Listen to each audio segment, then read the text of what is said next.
এখন বক্তব্য রাখবেন মাননীয় সদস্য জনাব আখতারুজ্জামান, 198, গাজীপুর 5। আপনার নির্ধারিত সময় 5 মিনিট। মাননীয় স্পিকার, আপনাকে ধন্যবাদ। মহামান্য রাষ্ট্রপতির ভাষণের উপর বক্তব্য দেওয়ার সুযোগ দিয়েছেন। আমি শুরুতেই সর্বকালের সর্বশ্রেষ্ঠ বাঙালি জাতির পিতা বঙ্গবন্ধু শেখ মুজিবুর রহমানের পবিত্র স্মৃতির প্রতি শ্রদ্ধা নিবেদন করি। 1975 সালের 15ই আগস্ট বেগম ফজিলাতুন্নেসা মুজিবের সাথে যারা শহীদী মৃত্যুবরণ করেছেন সকলের প্রতি শ্রদ্ধা নিবেদন করি কারাগারে জাতীয় চার নেতা, এবং শ্রদ্ধা নিবেদন করে আমি নিজেও একজন বীর মুক্তিযোদ্ধা। 1971 সালে যে বীর মুক্তিযোদ্ধাদের তাজা রক্তের বিনিময়ে লাল সবুজের পতাকা অর্জন করেছি, সেই বীর মুক্তিযোদ্ধাদের প্রতি শ্রদ্ধা জানিয়ে মহামান্য রাষ্ট্রপতির ভাষণের উপর আমি শুরুতেই বলতে চাই, বিশেষ করে গত 7ই জানুয়ারির নির্বাচন, এই 7ই জানুয়ারির নির্বাচনকে কেন্দ্র করে দেশি বিদেশি যে চক্রান্ত হয়েছিল, এমনকি বিএনপি জামাত বলেছিল 7ই জানুয়ারির ভোট কেন্দ্রে নির্বাচন হবে না, কিন্তু মাননীয় প্রধানমন্ত্রীর নেতৃত্বে, ওনার সাহসিকতায় এবং নির্বাচন পরিচালনা কমিটির উদ্যোগে এবং আমাদের প্রশাসনের সঠিক ভূমিকায় 7ই জানুয়ারির নির্বাচন সুষ্ঠু হয়েছে, সফল হয়েছে।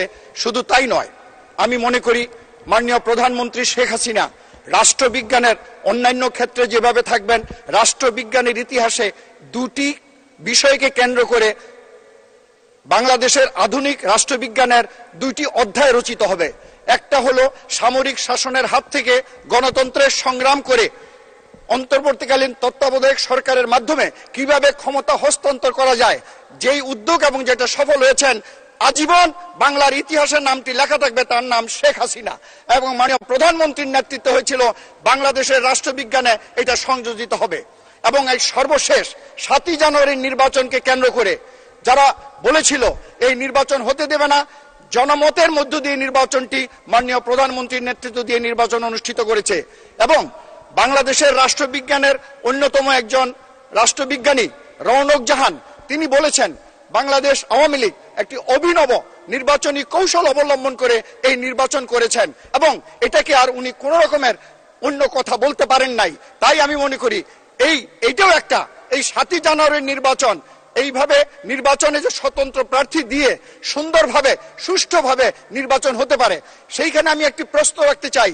যারা মনে করেন নির্বাচনে ভোটারদের অংশগ্রহণ প্রধান নাকি শুধু দলীয় পার্টির অংশগ্রহণ প্রধান, সেই ক্ষেত্রে আমি বলতে চাই, সকল দল অংশ নিয়েও যদি নির্বাচনে মাত্র 15% ভোট পড়ে, সেই নির্বাচন কি দেশের জনগণ বা বিশ্বের কাছে গ্রহণযোগ্য হবে? আমি বিশ্বাস করি সেটা হবে না। কাজী বহুদলীয় নির্বাচনে যদি জনগণের অংশগ্রহণ না হয়, তাহলে সেটাও কখনো গ্রহণযোগ্য হতে পারে না। এইখানে হলো জনগণের অংশগ্রহণের ব্যাপার। তাই আমি মনে করি 7ই জানুয়ারির নির্বাচনে ব্যাপক জনগণের অংশগ্রহণ হয়েছে, এবং এটাও বাংলাদেশের রাষ্ট্রবিজ্ঞানে একটি অধ্যায় হিসাবে লিপিবদ্ধ থাকবে। মাননীয় স্পিকার, আর এছাড়া উন্নয়নের যে কথা আমাদের মাননীয় সংসদ সদস্যবৃন্দ আমাদের মহামান্য রাষ্ট্রপতির ভাষণের নিরিখে বলেছেন, সকল জিনিস এখানে আলোচনা হয়েছে। আমি শুধু বলতে চাই আমাদের দ্বাদশ সংসদের কর্তব্য সম্পর্কে।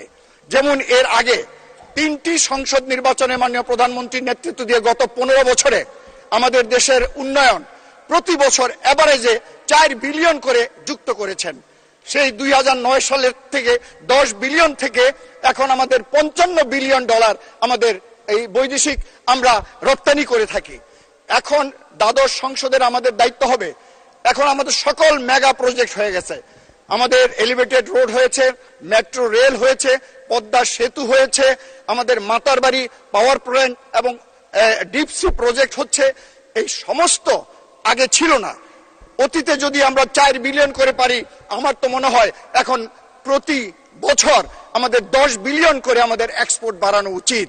এবং মাননীয় সংসদ হিসাবে আমাদের এই মহান সংসদের দায়িত্ব হবে এই 4 বিলিয়ন থেকে আমরা এটাকে উন্নীত করতে পারছি কিনা সেটার দিকে আমাদেরকে নজরদারি করা, স্ট্যান্ডিং কমিটিগুলিকে জোরদার করা, আমাদের মন্ত্রণালয়গুলি আর অ্যাক্টিভ হওয়া, আমাদের আরো ইফিসিয়েন্সি বৃদ্ধি করা, যার মাধ্যমে আমরা এই দ্বাদশ সংসদ আমরা আমাদের ডেভেলপমেন্টের ইতিহাসে একটা গুরুত্বপূর্ণ ভূমিকা রাখতে পারবো। সেই কথা বলে আমাকে আরো 2-1 মিনিট বাড়াই দিবেন, আমার 2টা কথা আছে আমার এলাকার সম্পর্কে। বলুন, 1 মিনিট। আমি আরেকটি কথা বলতে চাই, এটা অত্যন্ত সাহসের কথা, গৌরবের কথা এবং গর্বের কথা। সেটা হলো যেই বিশ্ব ব্যাংক আমাদের পদ্মা সেতু করতে দেয় নাই, অর্থ বন্ধ করে দিয়েছে, দুর্নীতির অভিযোগ তুলেছে, কিন্তু মাননীয় প্রধানমন্ত্রীর নেতৃত্বে আমরা নিজস্ব তহবিল থেকে সেই পদ্মা সেতু আমরা সফল করেছি। বিশ্ব ব্যাংকের সাথে মাননীয় প্রধানমন্ত্রী গত বছর যখন সাক্ষাৎ করতে গিয়েছেন, সেই পদ্মা সেতুর একটি পোর্ট্রেট, একটা ছবি নিয়ে গেছিলেন এবং বিশ্ব ব্যাংকের প্রেসিডেন্টের হাতে সেটা তুলে দিয়েছেন। আমি মনে করি বাংলাদেশে এটা একটা প্রতিবাদীর ছবি এবং সেটা বিশ্ব ব্যাংকের শোভা পাবে। আমার এলাকা সম্পর্কে আমি বলতে চাই, আমার নির্বাচনী এলাকা কালীগঞ্জ, গাজীপুর, সেইখানে 3টি হাইওয়ে আমাদের এলাকা দিয়ে প্রবাহিত হয়েছে। এই কারণে আমাদের এখানে প্রচুর অ্যাক্সিডেন্ট হয় এবং প্রচুর আইন শৃঙ্খলা হয়। সেই কারণে পেট্রোল পুলিশ দরকার, সেইখানে আমাদের হাসপাতাল অ্যাম্বুলেন্স দরকার এবং হাসপাতালটি 300 আসনে বৃদ্ধি করা দরকার। আর সাম্প্রতিককালে আমাদের এলাকার মানুষ এই 1 মিনিট এনবিআর কর্তৃক আমাদের 2টাই মৌজা, সেটা হলো পাড়াবর্তা, বরকাও, এটা পূর্বাচলের অংশ। সেইখানে গত বছর সংশোধন করতে গিয়ে রেজিস্ট্রেশন ফি সংশোধন করেছেন, কিন্তু ভুলবশত এইখানকার রেজিস্ট্রেশন ফিটা বাকি 146টা মৌজাতে আরোপ করেছেন। কাজী রাজুকের ভূমির আপনার যে উৎসে কর আর একটা সাধারণ কৃষি জমির উৎস কর এক হতে পারে না। এটা এনবিআর এর যে ভুল করেছে, এটাকে সংশোধন করে, এটা না হলে স্থানীয় সরকারের আয়ের কোনো পথ খোলা থাকবে না। কারণ আপনি জানেন মাননীয় স্পিকার, রেজিস্ট্রেশন ফি হলো আমাদের স্থানীয় সরকারের আয়ের একটা অন্যতম উপায়।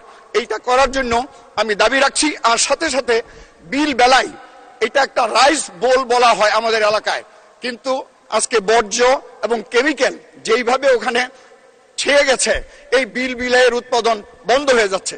তাই ভবিষ্যতে যাতে এই কেমিক্যাল এবং বর্জ্য থেকে এলাকার মানুষ ধন্যবাদ। মাননীয় সদস্য, আপনাকে অসংখ্য ধন্যবাদ।